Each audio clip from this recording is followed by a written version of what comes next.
it's really impossible for us to imagine today that we would make our way around the internet without the use of domains, without the use of the address bar. So what I'd like to share with you today as we begin is a couple of statistics about the domain marketplace that may not be as obvious to you, starting with just the sheer size and growth in the number of domains that have been registered. This is just the .com, .net space.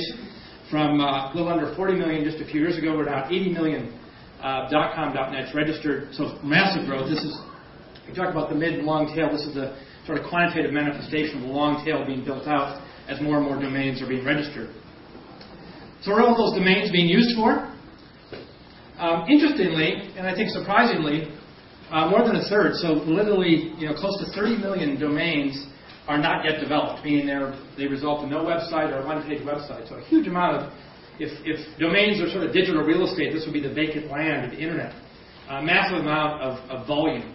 And if you are a domain owner and you're looking for a place to sell a domain that you may have wanted to develop in the past but don't want to develop in the future, want to get some liquidity for the domain you have, the property you own, where would you go about doing that? Or if you're a buyer, where is the most efficient source for finding domains, particularly those that are undeveloped and that may be held in use or held for future value appreciation? Put another way, where is the equivalent of the MLS, the multiple listing service that we obviously are very familiar with in the physical real estate world? Where's the MLS for domain names? And there's an opportunity to create that MLS. And then third statistic, about the number of domains that actually get renewed. There's certainly a conventional wisdom that all the names are taken. But in fact, a little under 20 million a year get untaken. Only about a renewal rate of about 76%. So a huge volume of names. While we, in the last hour, in fact, between 2 and 3 o'clock today, over 50,000 names expired. And so if you're looking at this marketplace, again, through the lens of a buyer or seller, is there a way to create some efficiency where there hasn't been, some transparency, efficiency, liquidity to a marketplace that hasn't enjoyed it? If joespizza.com expired in the last hour and there's a Joe out there who wants to start a pizza parlor, how can we make that connection more efficiently and fluidly? And that is the opportunity in which NameMedia is focused. It's twofold. The first is creating liquidity for domain owners and buyers. Pretty simple. The MLS concept, I think, applies very easily for us to imagine how you could create an MLS for digital real estate. And then second opportunity is creating websites on domains that are search terms.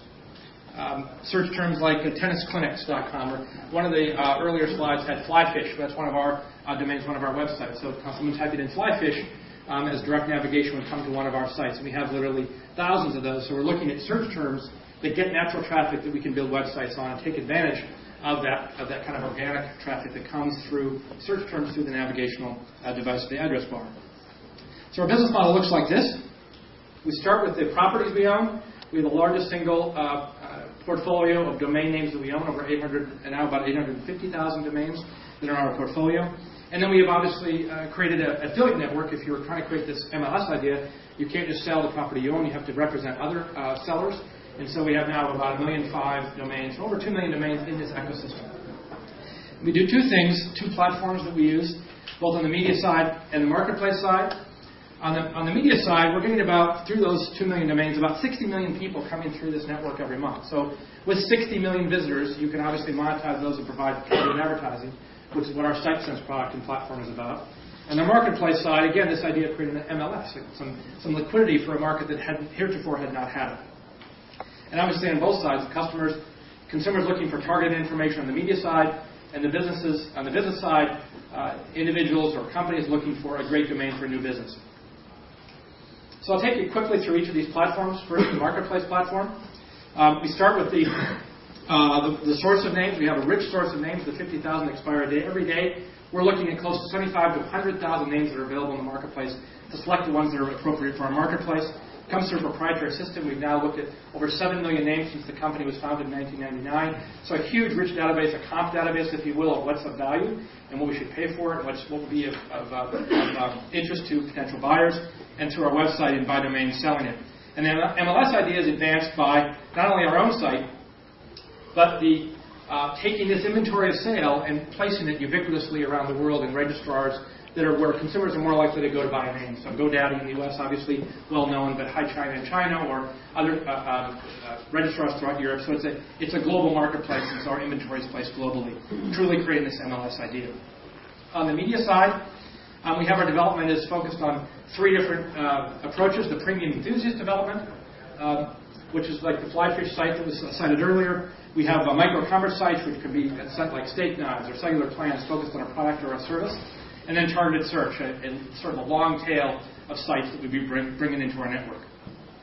And we develop these both using the traffic that we get from all the domains that we have in our portfolio into a vertical search term like photography, and then building a robust networking platform, social networking platform that we can apply to build the media sites out. Micro-commerce sites, similar. We have a publishing tool that lets us get to micro-commerce at the sort of SKU or product level, like cellular plans or birthstones or puzzles, at the micro-commerce level, not the macro-commerce. And then targeted search sites, these are like a site like Bonsai Garden, where you're bringing someone in and helping them choose between all the different types of gardening that exists and helping them get to the site that's most relevant to them. Finally, our financial profile, we did about $77 million in revenue the 9 months ending in September, with EBITDA of about $32 million, so our margin in about between 40 and 45% on a EBITDA basis. So the company has been around since '99, and we've scaled it up in the last few years to these kinds of levels.